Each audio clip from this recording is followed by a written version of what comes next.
Hello everyone, welcome back to my Endwalker story playthrough.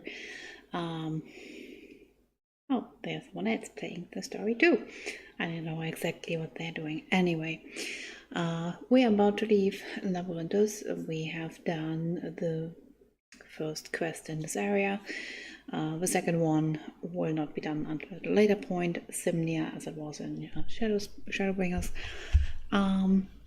So we will be continuing now in this episode to Tafnia, I think.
For you.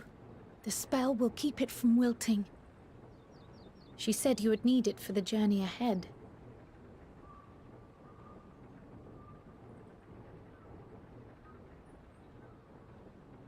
Will you speak with her now? I cannot hope to match Minfilia's clarity, of course, but...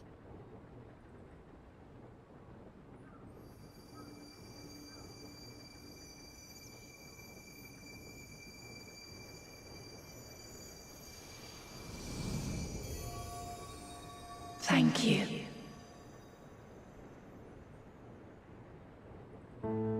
Do not worry. She has lent me her body for only a moment. Just as I could not save the first from the flood of light, it has become arduous for me to interact with the physical world without assistance. Though I might converse with you for a time, the incorporeal form I assumed on the ship would be incapable of casting even the simplest enchantment.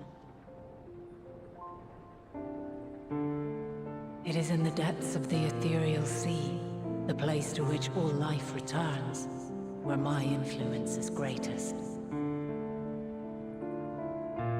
After Menphilia's sacrifice on the first, it was to the sea, here in the source, where I ferried her soul.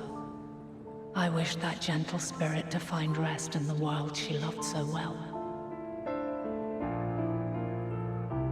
Her, and another who may yet have a part to play, though that will depend on you. Take the flower, walk free, for you are free, to go where you wish, to believe what you will.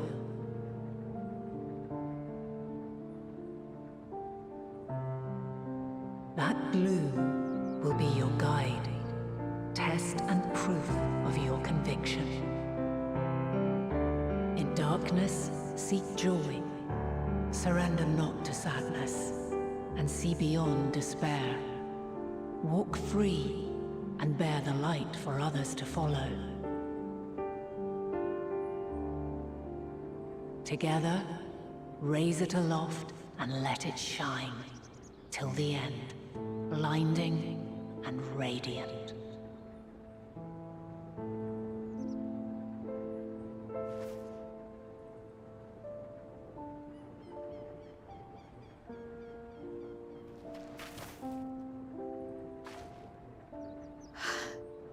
Was all too brief. Already she seems so far away.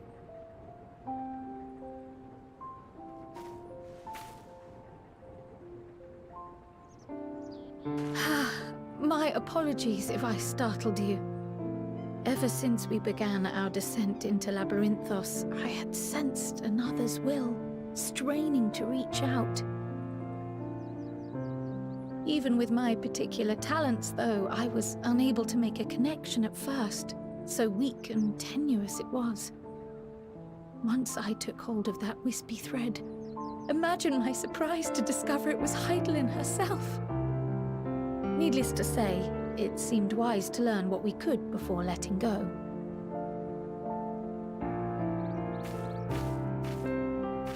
Her answers were more cryptic than I would have liked, but at least she left us with a guide of sorts, that unusual flower.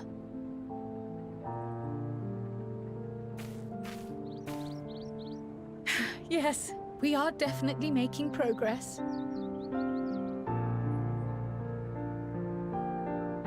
You can't be serious! We've done nothing wrong!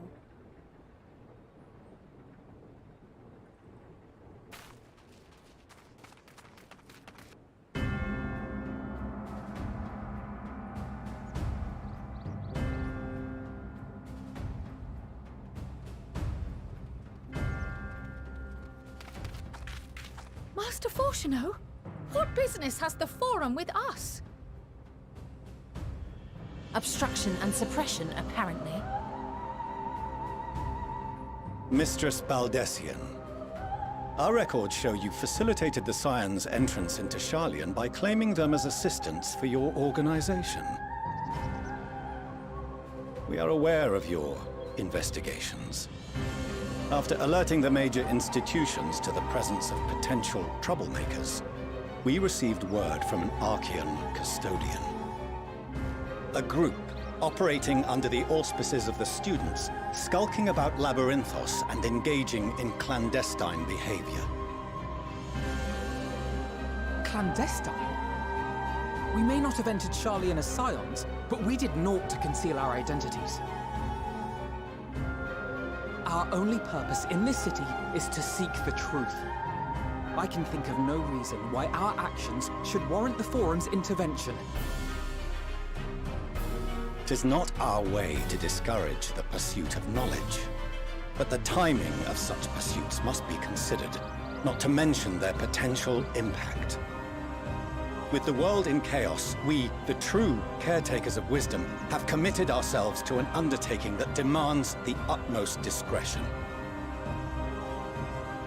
and we will not risk its success by turning a blind eye to disruptive foreign elements in our midst.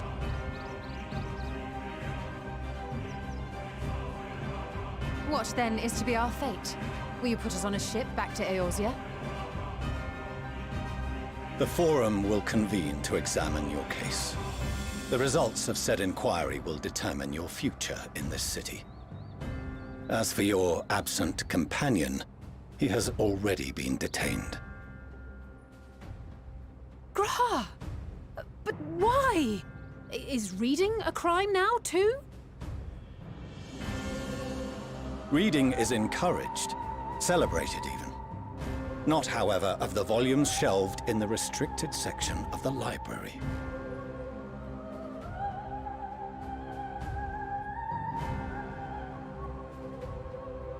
Refusing to comply will only make matters worse. Let us instead treat this as an opportunity to open a dialogue with the Forum.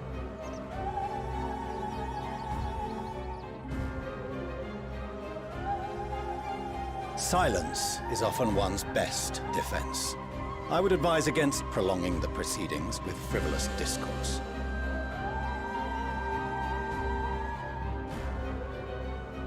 But enough. This is not the place for debate.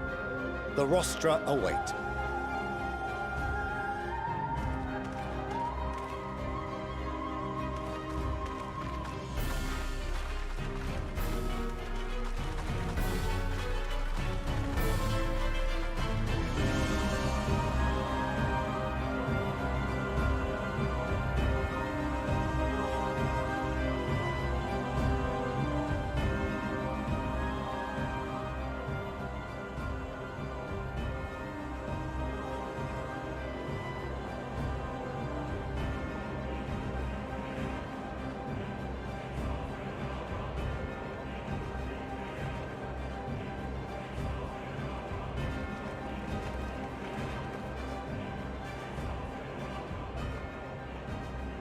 Forgive me.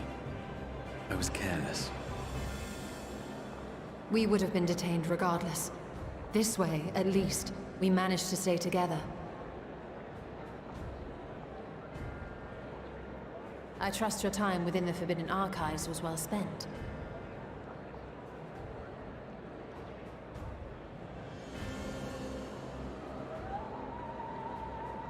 The Forum will come to order! This inquiry is now in session. As Speaker-elect, I will be presiding over the day's proceedings. Master Fortuner, would you be so kind as to restate the matter which compelled you to summon your colleagues with such urgency?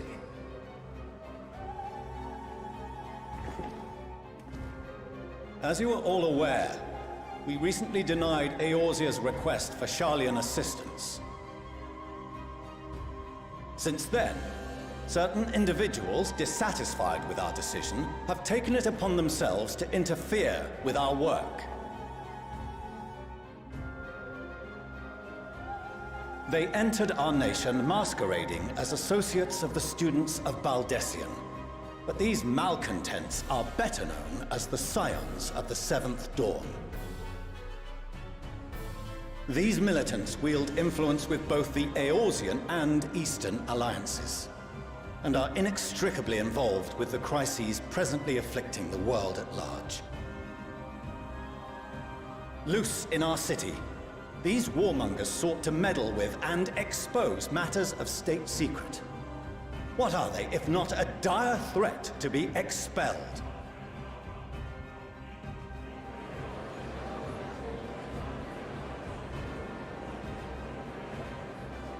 You have tarnished the good name of the students. Galuf would be ashamed.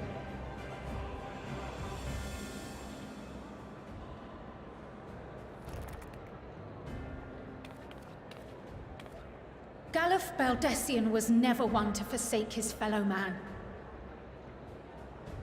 Even if this nation closed every door and retreated from the world, he would have found a way to help the Scions, help every soul of this star fight back against the coming doom.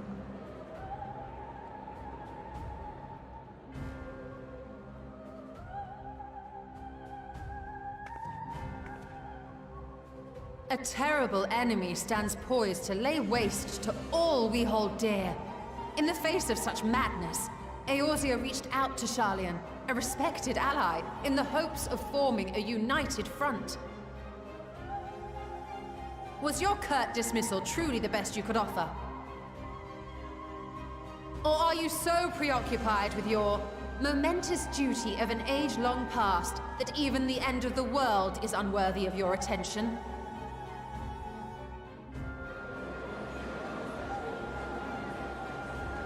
Whence came this revelation?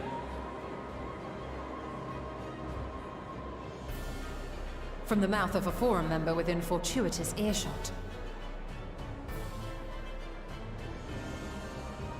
Then it seems your findings support my own.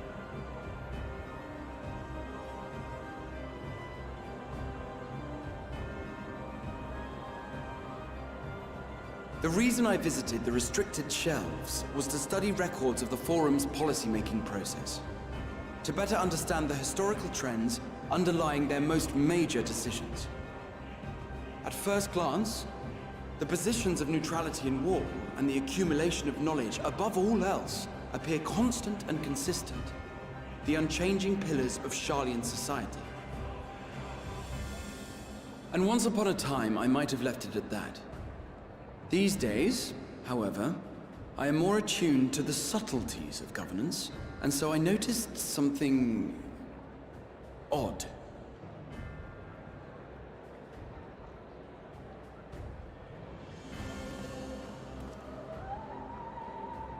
From a particular point in time, the purpose of these policies shifted.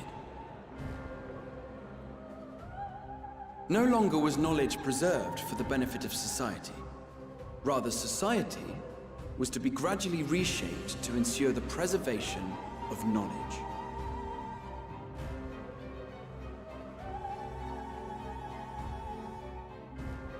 The most conspicuous and telling change was the one which befell Labyrinthos.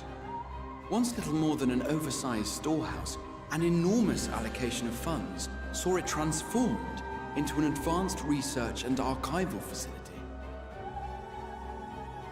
I also discovered a fascinating account on the finances of our Dravanian colony. The settlement attracted students from far and wide, and the connections and tuition fees thus acquired were funneled into further improvements for the archives. Now, there is no question that our nation's progress is tied to the acquisition of wisdom. Nevertheless, the vast resources diverted for this purpose borders on the obscene. But returning to the matter of when, our change in course appears to have been made some 270 years ago. The very same period when Sharlayan scholars in the hinterlands began a formal study of the ethereal sea. You found something, did you not? And whatever it was, gave rise to your oh-so-important duty. Mind your tongue, Archon. If you had seen...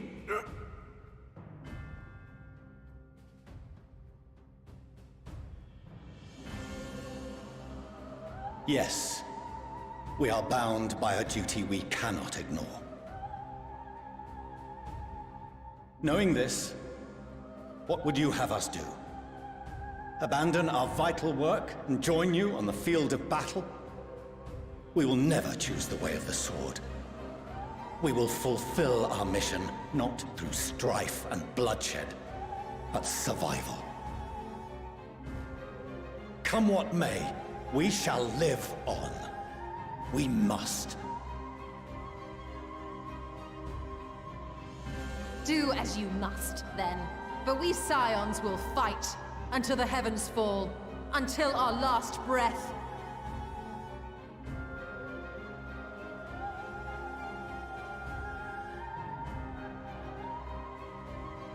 Such misguided zeal.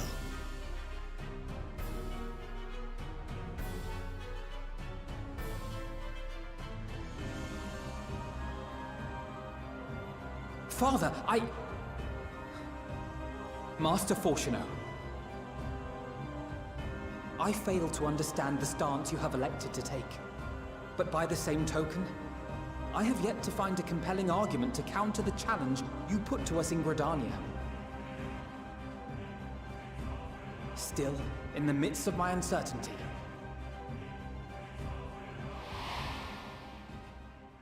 I must trust in myself to do what is right, as others have chosen to trust in me.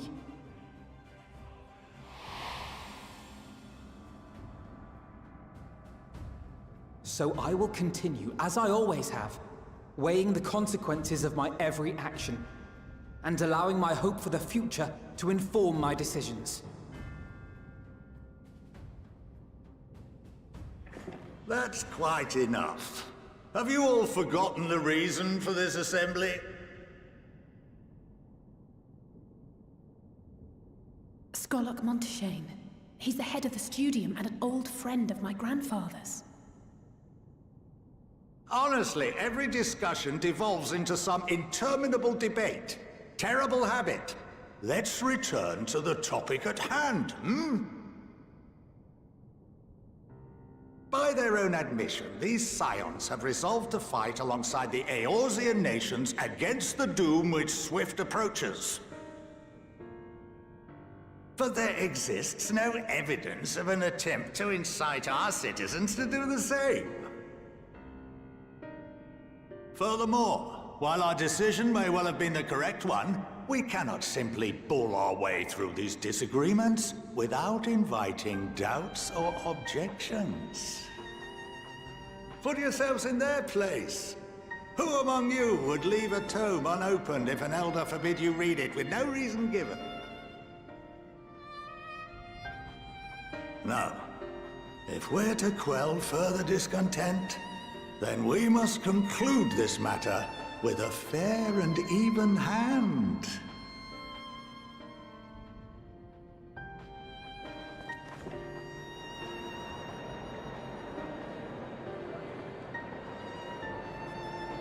Order! We will have order! Master Monteshane raises some valid points. Keeping such concerns in mind, I propose we enforce the following measures. Until further notice, the students of Baldesion are to cease any and all activities within the domain of Sharlayan. You will also refrain from any further investigation into the Forum's decisions and duties. Failure to comply with these restrictions will result in the immediate expulsion of your Scion associates.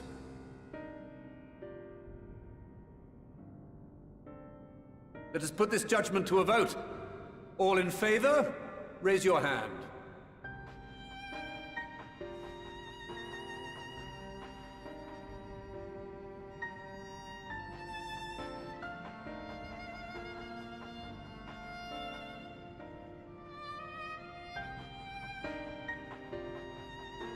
I count 51 for and 48 against. The proposal is passed. Students, Scions, you have heard the Forum's judgment. Pray abide by it, or face the consequences.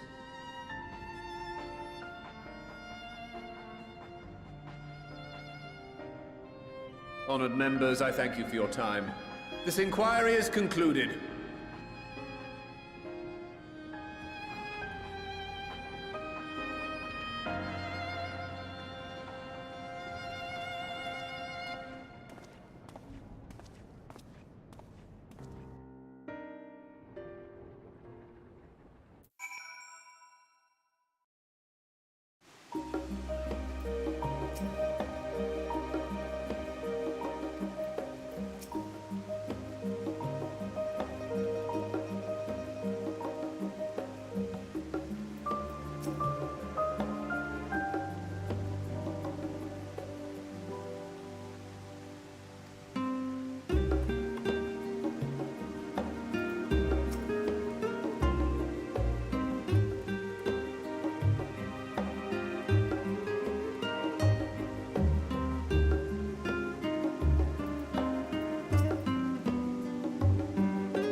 long cutscene, and we have met the very delightful Amelia, the mother of the twins.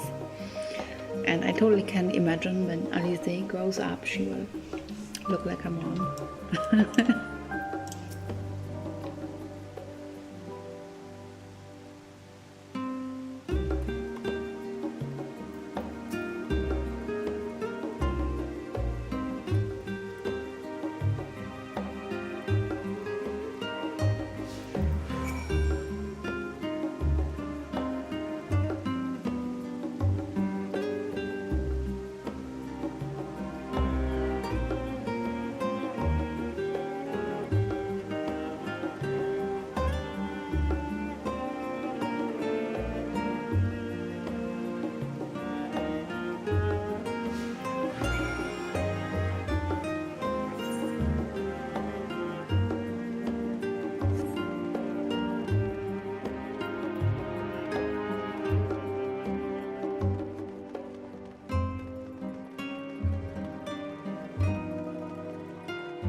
Welcome home, my lady.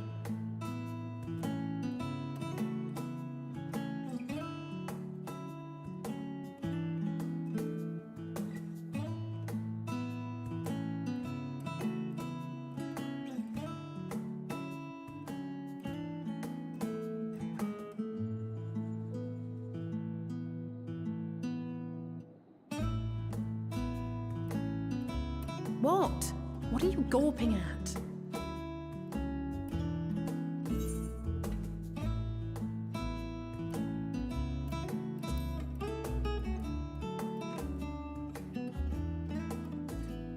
Oh, I suppose I never gave the decor much thought.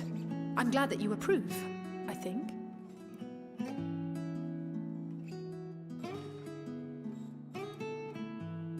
Lord Fourcheneau is not to hear of this visit. And I should also like the children to have their gifts, ere my husband makes his return. As you wish, my lady.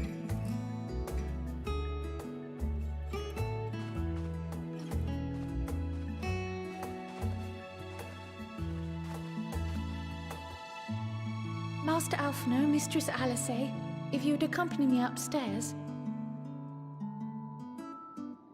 We shan't be long.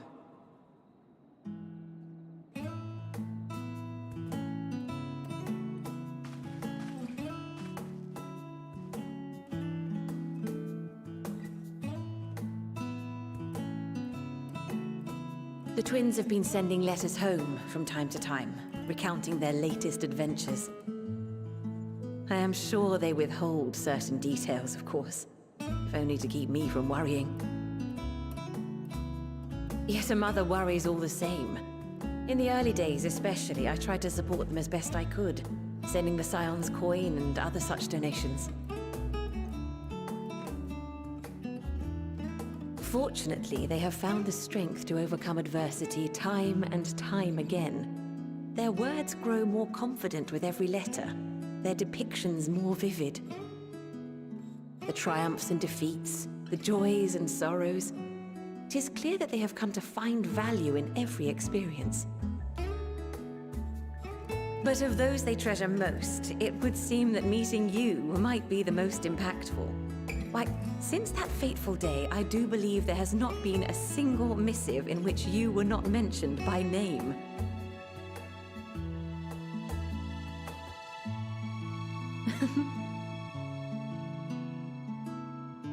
"'Tis plain they care for you, and I am glad they have such a steadfast companion watching over them.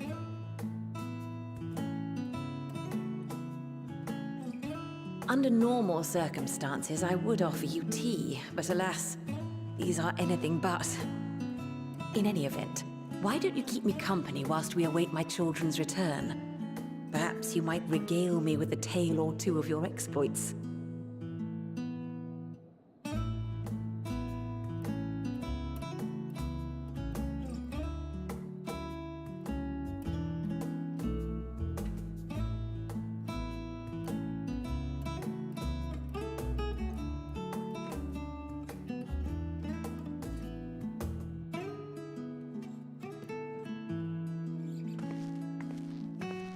When you mentioned gifts, I wasn't sure what to expect. Mother, Oh, look how well it fits you. And the style is to your liking?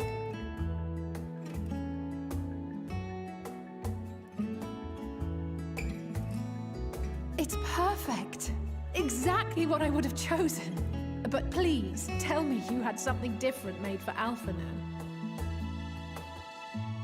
Naturally. You are hardly little children anymore. And while I shall miss dressing you in those precious matching outfits, I must respect the individuals you have grown to become. See for yourself.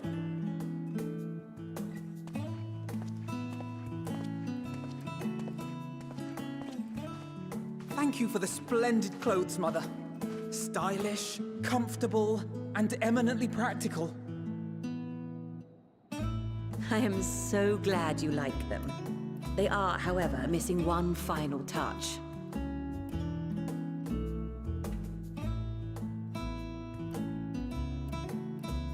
If you would allow me, Master Alphinaud.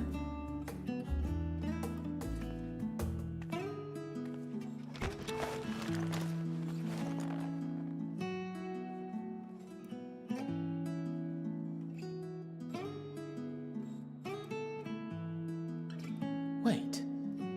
Are these...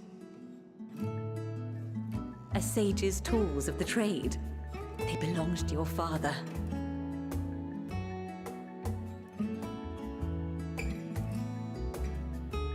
Though he may as well be chained to his desk these days, as a student he was often called upon to venture into the field.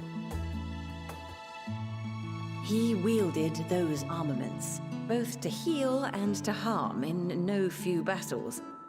None so fierce as those you two have braved, perhaps, but battles nonetheless.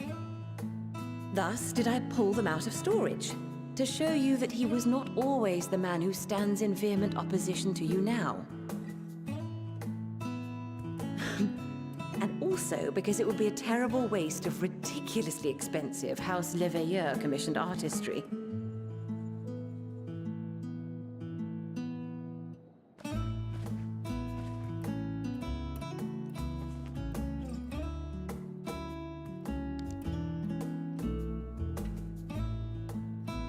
I am told these devices are quite difficult to master, but someone of your extensive experience should soon have them darting about with grace and aplomb. May the wisdom in that crystal serve you well. And please, try to find common ground with your father, that you might come and go without need for this awful subterfuge.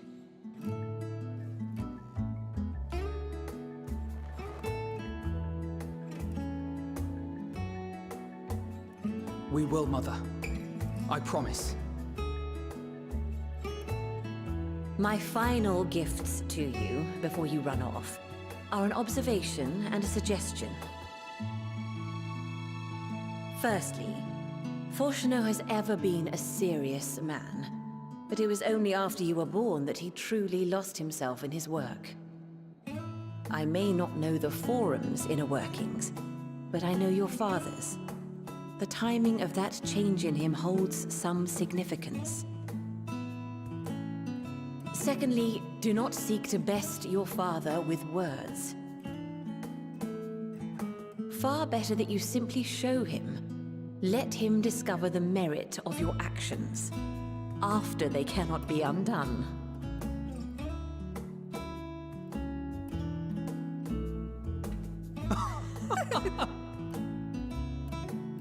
Oh, Mother.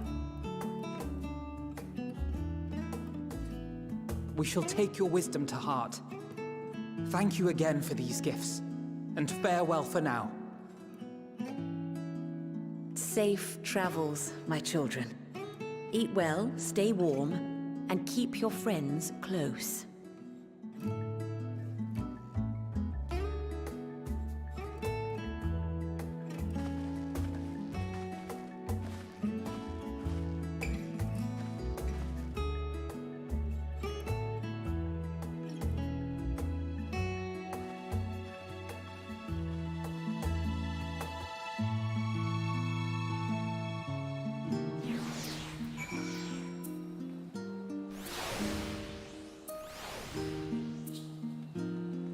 She really is a treasure. She's the greatest.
We'll make a break here and start Tafnia with a new video, so that I don't name it Tafnia and we only spent like 5 minutes on Tafnia. So this video shall be named, I don't know, the Forum or something.